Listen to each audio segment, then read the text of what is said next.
খুব অবাক লাগে যে আন্তর্জাতিক গণমাধ্যম বাংলাদেশের কোনো কোনো মানুষকে সম্মানিত করে।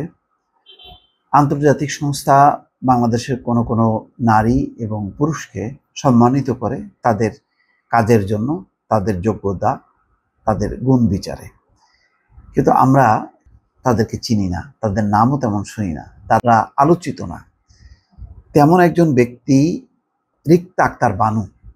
এই নারীকে সম্মানিত করেছে বিবিসি। 2024 সালের 100 নারীর তালিকায় তারা রিক্তা আক্তার বানুকে রেখেছে। দর্শক চিন্তা করেন কত বড় সম্মান যে বিবিসির 2024 সালের 100 নারীর তালিকায় স্থান পেয়েছে এক বাংলাদেশি, তার নাম রিক্তা আক্তার বানু। 2024 সালের জন্য বিশ্বের 100 জন অনুপ্রেরণাদায়ী এবং প্রভাবশালী নারীর তালিকাটি আজ বুধবার প্রকাশ করেছে বিবিসি। 5টি ক্যাটাগরিতে 100 জন নারীকে বেছে নেওয়া হয়েছে। বিভাগগুলো হচ্ছে জলবায়ু কর্মী, সংস্কৃতি ও শিক্ষা, বিনোদন ও ক্রীড়া, রাজনীতি ও অ্যাডভোকেসি এবং বিজ্ঞান, স্বাস্থ্য ও প্রযুক্তি।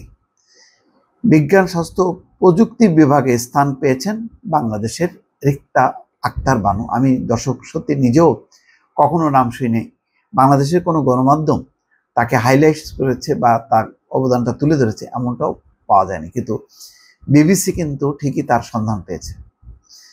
বিবিসির 2024 সালের 100 নারীর তালিকায় স্থান পাওয়া অন্যদের মধ্যে আছেন শান্তিতে নোবেলজয়ী নাদিয়া মুরাদ, নভোচারী সুনিতা উইলিয়ামস, ধর্ষণের শিকার হওয়া জিশেল পেলিকট, অভিনেত্রী Sharon Stone, Olympic athlete Rebecca Andrade ও অ্যালিসন ফেলিক্স, গায়িকা রে, ভিজুয়াল আর্টিস্ট ট্রেসি এমিন, জলবায়ু কর্মী আদেনিকে ওলাদোসু, লেখক ক্রিস্টিনা রিভেরা গার্জা প্রমুখ।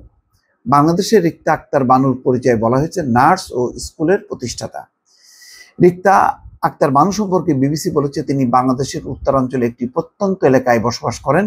সেখানে অটিস্টিক ও প্রতিবন্ধী শিশুকে অভিশাপ হিসেবে দেখা হয়। রিক্তা আক্তার বানুর মেয়ে অটিস্টিক, মেয়েটি সেরিব্রাল পালসিতে আক্রান্ত। রিক্তা আক্তার বানু তার মেয়েকে স্থানীয় প্রাথমিক বিদ্যালয়ে ভর্তি করাতে গিয়েছিলেন, কিন্তু বিদ্যালয় কর্তৃপক্ষ মেয়েটিকে ভর্তি করতে অস্বীকৃতি জানান। পরে রিক্তা আক্তার বানু তার জমি বিক্রি করে একটি স্কুল প্রতিষ্ঠা করেন।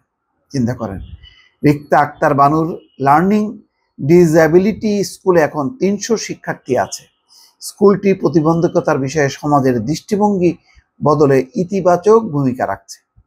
স্কুলটি প্রাথমিকভাবে অটিস্টিক বা শেখার ক্ষেত্রে প্রতিবন্ধকতা থাকা শিশুদের জন্য প্রতিষ্ঠা করা হয়েছিল, কিন্তু এখন স্কুলটি বিভিন্ন ধরনের বুদ্ধিবৃত্তিক ও শারীরিক প্রতিবন্ধী থাকা শিশু শিক্ষার্থীদের সেবা দিয়ে থাকে। দর্শক চিন্তা করেন, এরকম প্রত্যন্ত অঞ্চলে থাকা এরকম স্কুলের এবং রিক্তা আক্তার বানুর আমরা সন্ধান পাই না, বিবিসি সন্ধান পেয়েছে। এটা আমাদের একদিক দিয়ে লজ্জার, অন্যদিকে গর্বের যে এরকম একজন নারীকে বিবিসি স্বীকৃতি দিয়েছে। দর্শক ভালো থাকবেন, আল্লাহ হাফেজ।